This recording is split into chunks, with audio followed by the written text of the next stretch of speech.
This is my favorite kind of soft glam, and I'm going to take you through how I did it. Don't get me wrong, soft glam is not soft. It is a fuller base. It just comes with small, softer tones, and it's a little bit more wearable.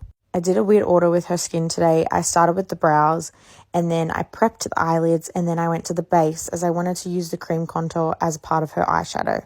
Once I've prepped the eyelids with a little bit of a primer, I'm going in and just helping with some spot concealing.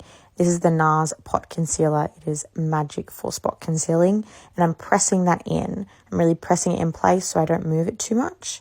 I then went back and I used a little bit of Flawless Filter on the top half of her face to bring a little bit of life to the skin.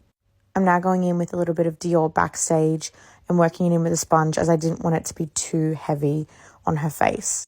I'm going in with a cream contour now. I'm pretty sure it's the Huda Beauty Tantour, and I'm doing that before concealer as I like to use the concealer to create dimension on the face afterwards. Here I'm going to use the same cream I just used for her nose contour, and I'm going to blend it into the eyes and use this as her base eyeshadow. This is one of my favorite tricks to keeping continuity on the face. It just makes it look so seamless and tied together. With the nose contour, I will come back in and clean it up with concealer. This is the NARS Liquid Orgasm Blush, and I'm going to stipple that on. You can see every time I do this, I'm really pushing it into the skin, and it's just going to make sure it's not too streaky.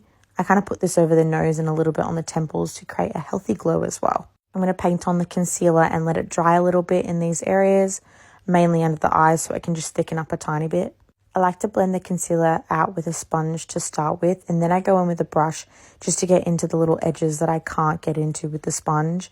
You can see here I'm using the sponge to blend the concealer upwards, but I'm still making sure I don't touch the blush and bronzer I did lay down. We want to keep the shape of the face, and the concealer is really about creating dimension around what we've put down. I'm now setting with the Charlotte Tilbury Airbrush Powder. It's got a slight color to it. I like to do this before the bake, just so that the bake sits really nice and it doesn't look patchy. We're going to use the bake to contour the nose as well. Any leftover left on the pad, I'm going to push all over the face. I'm now using my powder bronzer to reinforce the cream product, and I'm really pressing that onto the skin. I'm going in with that same color all over the lid to really blend it all together and create that seamless effect that I'm wanting. And I'm just deepening the eyes up now.